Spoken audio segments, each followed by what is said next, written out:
तो दोस्तों, आज की जो मैं क्राइम कथा घटना आप लोगों को सुनाने जा रहा हूँ, ये घटना काफ़ी ही रंगमंच खड़ा कर देने वाली है। आप लोगों को सस्पेंस से आप लोगों को बांध कर रखेगी ये कहानी। कहानी है छत्रपाल और ननकी की। छत्रपाल और ननकी जो है, ये एक दूसरे के प्यार में पड़ जाते हैं। फिर छत्रपाल ने ही अपनी प्रेमिका का कत्ल कर देती है। आखिर इन सब के पीछे क्या वजह है? क्या छत्रपाल को पुलिस पकड़ पाएगी या फिर क्या ननकी को इंसाफ मिलेगा? ये ये जानने के लिए आप मेरे वीडियो पर बने रहिए दोस्तों। अगर आप लोग मेरे चैनल में नए हैं तो कृपया मेरे चैनल को सब्सक्राइबर एवं बेल आइकन घंटा जरूर दबा देना। तो चलिए दोस्तों, कहानी की शुरुआत करते हैं। सुबह होते ही गांव में शोर मचने लगा कि छत्रपाल अपनी प्रेमिका ननकी की हत्या कर फरार हो गया। उसकी लाश कमरे में पड़ी है। हल्ला होते ही गांव वाले ननकी के मकान की ओर दौड़े। गांव का प्रधान भी उनमें शामिल था। गांव के पूर्वी छोर पर ननकी का मकान था। वहां पहुंचकर लोगों ने देखा कि सचमुच ननकी की लाश एक जमीन पर पड़ी हुई थी। किसी को समझ में नहीं आ रहा था कि छत्रपाल ने ननकी की हत्या आखिर क्यों कर दी। इसी बीच ग्राम प्रधान राम सिंह यादव ने थाना बिंदकी में फोन करके इस हत्या की खबर दे दी। सूचना पाते ही थाना प्रभारी नंदलाल सिंह अपनी टीम के साथ मौके पर पहुंच गए। उन्होंने महिला की हत्या किए जाने की खबर पुलिस अधिकारियों को दी। फिर निरीक्षण में जुट गए। वह उस कमरे में पहुंचे जहां ननकी की लाश पड़ी थी। लाश के पास कुछ महिलाएं रो भी रही थी। पूछने पर पता चला कि मृतिका अपने प्रेमी छत्रपाल के साथ रहती थी। उसका पति अंबिका प्रसाद करीब 5 साल पहले घर से चला गया था, वापस नहीं लौटा। मृतिका के 2 बच्चे भी हैं जो अपने ननिहाल में रहते हैं।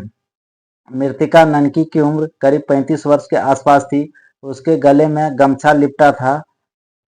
लग रहा था जैसे उसी गमछे से गला कसकर उसकी हत्या की गई हो। कमरे का सामान अस्त जो भी था वो अस्त व्यस्त था। साथ ही टूटी चूड़ियां भी बिखरी पड़ी है। इसी से लग रहा था कि हत्या से पहले मृतिका ने हत्यारे से संघर्ष किया था। थाना प्रभारी नंदलाल सिंह ने अभी घटना स्थल के निरीक्षण कर ही रहे थे।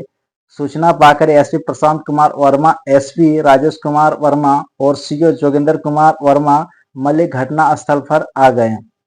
उन्होंने घटना स्थल का निरीक्षण किया तथा मौके पर मौजूद मृतिका के घर वालों तथा आस पड़ोस के लोगों से घटना के बारे में पूछताछ की। सुबह 5 बजे छत्रपाल बदहवास हालत में निकला, घर के बाहर चला गया।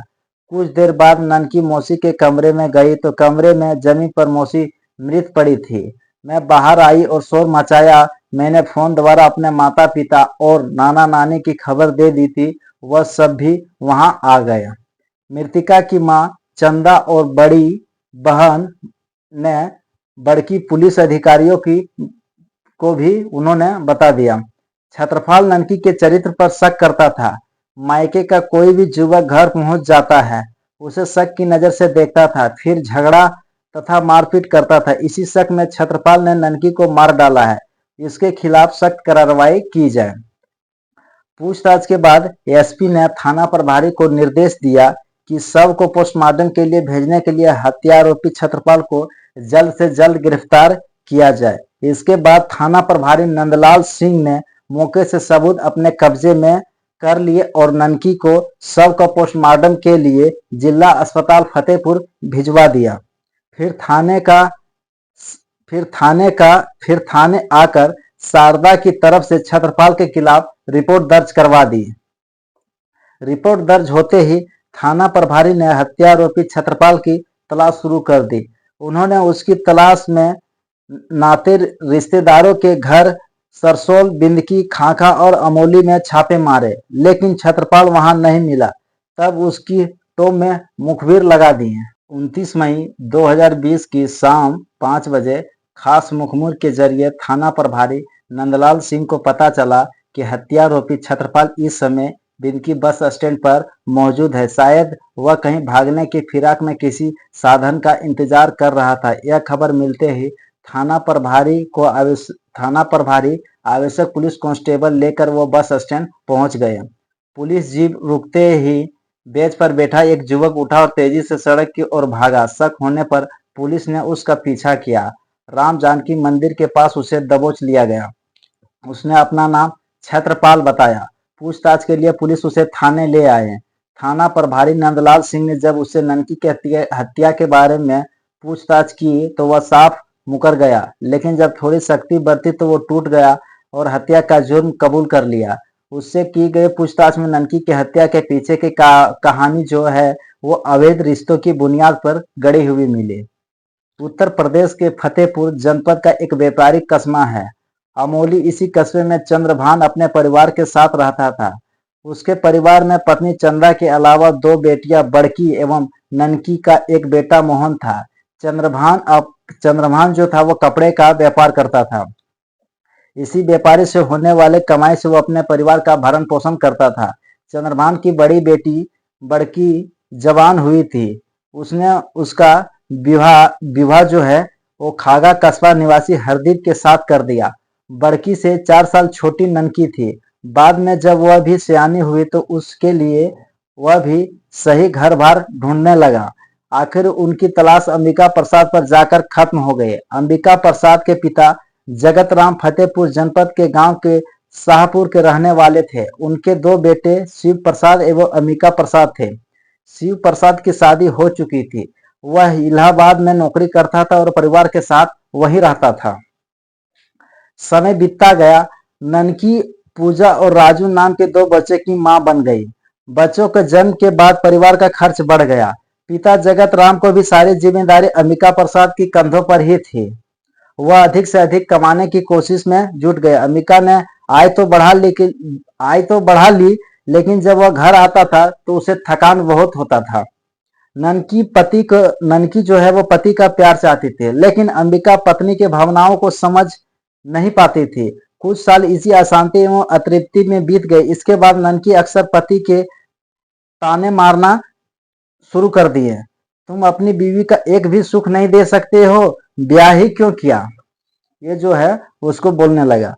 बीवी के ताने सुनकर अंबिका कभी हंसकर टाल देता तो कभी बीवी पर बरस भी पड़ता था। इन सब बातों से त्रस्त होकर ननकी ने आखिरी देहरी लांग दी। उसकी नजरें छत्रपाल से लड़ गई। छत्रपाल ननकी के घर से 4 किलोमीटर की दूरी पर रहता था। उसके माता पिता का निधन हो चुका था। वह अपने बड़े भाई के साथ रहता था और मेहनत मजदूरी कर अपना पेट पालता था। ननकी के पति अंबिका प्रसाद के साथ वह मजदूरी करता था, इसलिए दोनों में दोस्ती अच्छी थी। दोस्ती के कारण छत्रपाल का अंबिका का घर आना जाना था। वह ननकी को भी भाभी कहता था। हंसमुख एवं चंचल स्वभाव की ननकी छत्रपाल से काफी हिल मिल गई थी। देवर भाई होने से उसे मजाक का रिश्ता भी दोनों में बना हुआ था। ननकी का खुला मजाक और उसकी आंखों में झलकती अवासना का आमंत्रण छत्रपाल के दिल में उथल पुथल मचाने लगा।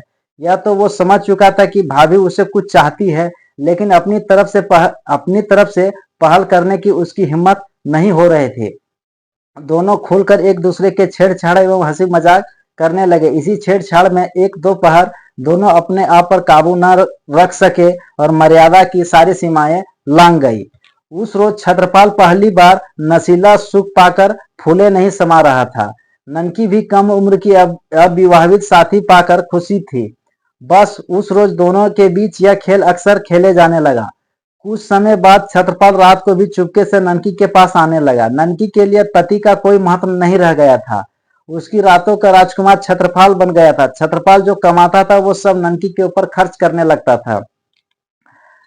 साल सवा साल तक ननकी एवं छत्रपाल के अवैध संबंध बेरोक टोक चलते रहे। किसी को भनक तक नहीं लगी।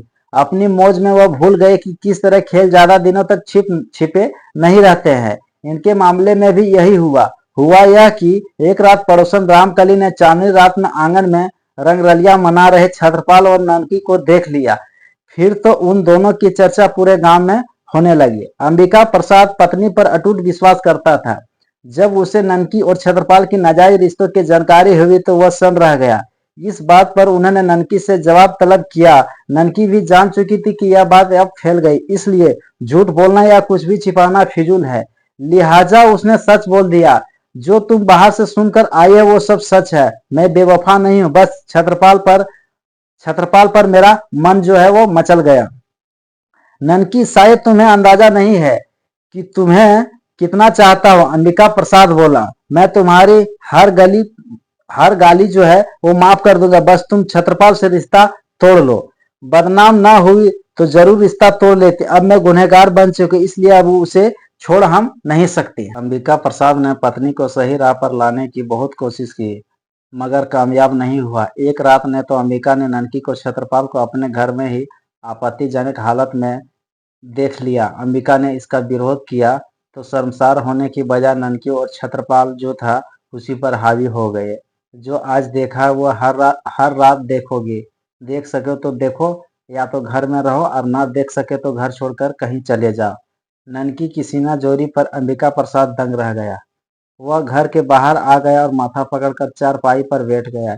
इस वाक्य के बाद अंबिका की पत्नी से नफरत हो गई। अंबिका की आंखों के सामने पत्नी की बदचलनी के ताने भला कब तक बर्दाश्त करता। अतः जनवरी 2015 में ऐसे ही एक झगड़े के बाद उसने घर छोड़ दिया और गुमनाम जिंदगी बिताने लगा। अंबिका प्रसाद के घर छोड़ने के बाद छत्रपाल उसके घर में कुंडली मार के बैठ गया। उसी ने उसके जोरू और जमीन पर भी कब्जा कर दिया। ननकी अभी तक उसकी प्रेमिका थी, किंतु अब उसने ननकी को पत्नी का दर्जा दे दिया। यद्यपि छत्रपाल ने ननकी से न तो कोर्ट मैरिज की थी और न ही प्रेम विवाह किया था। ननकी की बेटी अब तक 10 साल की उम्र पार कर चुकी थी, जबकि बेटा 5 साल का हो गया था। दोनों बच्चे छत्रपाल की अय्याशी में बाधक बनने लगे थे, अतः वह दोनों को पीटता था। ननकी को बुरा तो लगता था, पर वह मना नहीं कर पाती थी। बच्चों पर बुरा असर ना पड़े, इसलिए ननकी ने दोनों बच्चों को अपनी माँ के पास भेज दिया। बच्चे चले गए तो ननकी और छत्रपाल के मिलन की बाधा दूर हो गई। अब वो स्वतंत्र रूप से रहने लगे। ननकी और छत्रपाल के साथ साथ रहते 4 साल बीत चुके थे। इस बीच पर न तो ननकी की पति अंबिका प्रसाद वापस घर लौटा और न ही ननकी ने उसकी कोई सुध ली। वह कहाँ किस परिस्थिति में है इसकी जानकारी न तो ननकी को थी और न ही किसी सगे संबंधी को थी। ननकी बच्चों से मिलने मायके अमोली जाती थी, फिर भी वहां कई दिन तक रुकती थी। इससे छत्रपाल को शक होने लगा था कि ननकी का मन उससे भर गया है। अब वह उसने मायके में ही कोई नया यार तो न बना लिया हो, इस कारण वह मायके में डेरा जमाए रहती है। इसी बात को लेकर अब ननकी और छत्रपाल के बीच में झगड़ा होने लगा था। मायके का कोई भी व्यक्ति अगर घर आता तो छत्रपाल उसे शक की नजर से देखता था और उसे जाने के बाद ननकी के चरित्र पर लाछन लगाते हुए झगड़ा करता था। ननकी की बड़ी बहन बड़की खाका कस्बे में ब्याही थी। उसी की बेटी का नाम शारदा था। शारदा अपनी मौसी से ज्यादा हिली मिली थी, सो उसने ननकी से उसे घर के आने के बाद कही तो ननकी ने शारदा की बात मान ली और उसे जल्द ही बुलाने को बात कही। 25 मई 2020 की सुबह ननकी ने छत्रपाल को पैसे देकर शारदा को बुलाने के लिए भेज दिया। छत्रपाल खागा के लिए निकला तो ननकी के मायके से उसको पड़ोसी गोपाल आ गया। ननकी ने उसे घर का अंदर कर दरवाजा बंद कर लिया। ननकी का दरवाजा बंद हुआ तो पड़ोसी आपस में कानाफूसी करने लगे। शाम करीब 5 बजे छत्रपाल शारदा के साथ लेकर वापस आ गया। कुछ देर बाद छत्रपाल घर से निकला तो चुगलखोरों ने चुगली कर दी कि छत्रपाल तुम घर से निकलो तभी कोई सजीला युवक आया है। ननकी ने उसे घर के अंदर बुलाकर दरवाजा बंद कर लिया था। बंद दरवाजे के पीछे क्या गुल खिला होगा इसे बताने की जरूरत नहीं है। छत्रपाल पहले से ही ननकी पर शक करता था। पड़ोसियों की चुगली ने आग में घी डालने जैसा काम किया। गुस्से में छत्रपाल शराब का ठेका गया और शराब पीकर लौटा। रात में कमरे में जब उसका सामना ननकी से हुआ तो उसने ननकी के चरित्र पर उंगली उठाकर उसे बदचलन, बदजात और वेश्या कहा। इस पर दोनों में जमकर झगड़ा हो गया। झगड़े के दौरान ननकी के ब्लाउज में 500 के 2 नोट नीचे गिर गए जो छत्रपाल उठा लिए थे। अब उसे पक्का विश्वास हो गया था कि यह नोट अय्याशी के दौरान घर पर आए हुए उस युवक ने दिए होंगे। शक का कीड़ा दिमाग में कुलबुलाया तो छत्रपाल को गुस्सा 7वें आसमान पर जा पहुंचा। उसने ननकी को जमीन पर पटक दिया और फिर गमछे से गला कसने लगा। ननकी कुछ देर तड़पी, फिर सदा के लिए शांत हो गया। हत्या करने के बाद छत्रपाल कमरे में निकलकर वहां से फरार हो गया। छत्रपाल से जब पूछताछ करने के बाद थाना प्रभारी नंदलाल सिंह ने 30 मई 2020 को छत्रपाल के फतेहपुर कोर्ट में रिमांड में मजिस्ट्रेट पीके राय के अदालत में पेश किया, जहां से उसे जेल भेज दिया गया। कथा संकलन तक उसकी जमानत स्वीकृति नहीं हुई। मृतका के बच्चे अपने नाना नानी के पास रह रहे थे। तो दोस्तों, ये कहानी यहीं खत्म होती है। ये कहानी सुनाने का उद्देश्य किसी का दिल दुखाना या किसी को परेशान करना नहीं है, बल्कि आप लोगों को जागरूक करना है, आप लोगों को सचेत करना है। तो दोस्तों, मिलते हैं नए वीडियो में नई कहानी के साथ। तब तक के लिए जय भारत, जय हिंद। Thanks for watching.